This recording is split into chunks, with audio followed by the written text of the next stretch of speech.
I spent 28 years paying for a crime I didn't commit, being born, but it only took exactly 60 seconds at my father's lavish retirement party to burn their perfect family illusion straight to the ground. Welcome to Revenge Theory. My name is Harper, and for as long as I can remember, I was the error in my family's pristine equation. My younger sister, Lexi, was the miracle.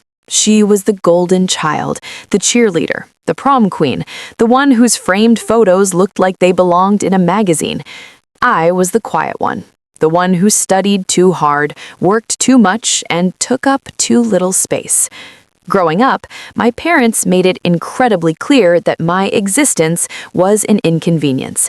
If I got straight A's, my mother would sigh and say, "Well, at least you're book smart." If Lexi got a C, my father would buy her a designer bag for trying her best.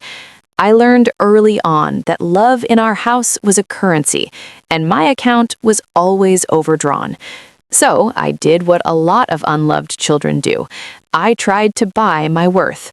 By the time I was 25, I had built a highly successful marketing firm. I was making 6 figures, while Lexi was on her 3rd gap year, entirely funded by my parents. Suddenly, I wasn't an inconvenience anymore. I was their safety net. When they needed a loan for a vacation, they called me. When Lexi maxed out her credit cards, they guilt-tripped me into paying it off. I thought I was finally earning their respect. I was dead wrong. The truth came out a month before my father's massive retirement party. He had invited over 100 guests, extended family, former colleagues, neighbors. And of course, I was the one footing the $20,000 bill for the venue, the catering, and the open bar. One evening, I logged into my parents' smart home account. I had set up their security cameras a year prior and needed to update the software. While checking the system, I clicked on a saved audio clip from the living room camera. I didn't mean to snoop, but I heard my name. It was my mother's voice. "I just don't understand why Harper has to be so rigid. Lexi is just so naturally graceful. Honestly, if Harper didn't have money, I don't know how we'd tolerate her." My heart stopped. Then my father chuckled. "Let her pay for the party, Susan. She's our personal ATM. It makes her feel important. Besides, it saves our actual savings for Lexi's wedding fund." I sat in my apartment staring at the screen. 28 years of trying to be good enough completely shattered in a 2-minute audio clip. I searched the history. There were dozens of clips, them laughing at my appearance, complaining about my personality, bragging to each other about how easily they could manipulate me into paying for things. I didn't cry. The sadness evaporated, leaving behind something entirely different, a cold, laser-focused clarity. For years, I carried the burden of feeling unworthy. It was time to give that burden back to its rightful owners. The night of the retirement party was flawless. Crystal chandeliers, champagne towers, the works. Lexi was working the room in a stunning dress I had paid for. My parents were glowing, accepting compliments on what a beautiful family they had. I sat at a table near the back, watching the performance. After dinner, it was time for the speeches. My father took the mic, doing his usual charismatic routine. He talked about legacy, about love, and then he looked right at Lexi. "And to my beautiful daughter Lexi, you are my pride and joy, the light of this family." He didn't even mention me, the one who paid for the microphone he was holding. Now, he announced, "I believe there's a tribute video." The lights dimmed. The giant projector screen dropped down, but instead of the slideshow of family vacations they expected, the screen stayed pitch black. Then my father's recorded voice echoed through the massive banquet hall. "She's our personal ATM. It makes her feel important." The room froze. Next came my mother's voice, crystal clear over the surround sound. "Honestly, if Harper didn't have money, I don't know how we'd tolerate her." I had edited the clips beautifully.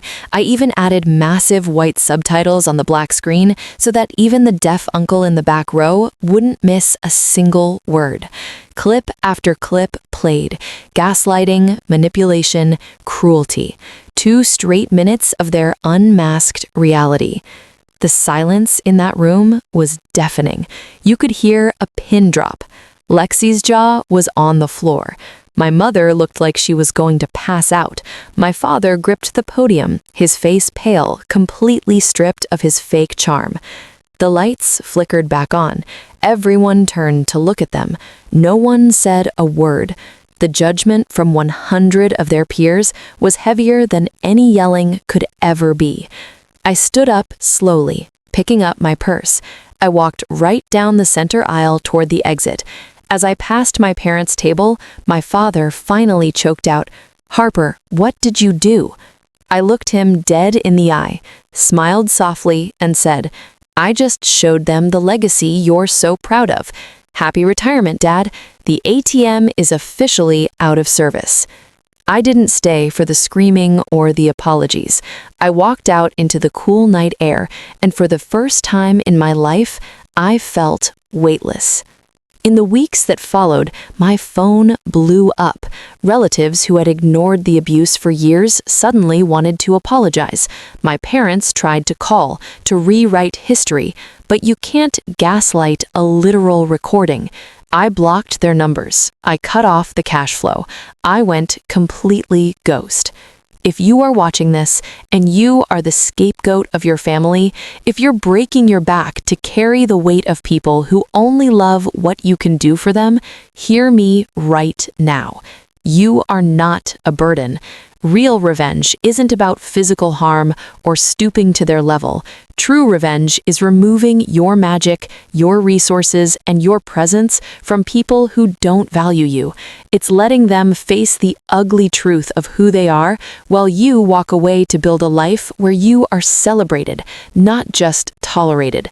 Take your power back. Set down the weight. If this story resonated with you, and if you believe that standing up for yourself is the ultimate power move, hit that subscribe button. Welcome to Revenge Theory, where we turn our pain into our greatest comeback.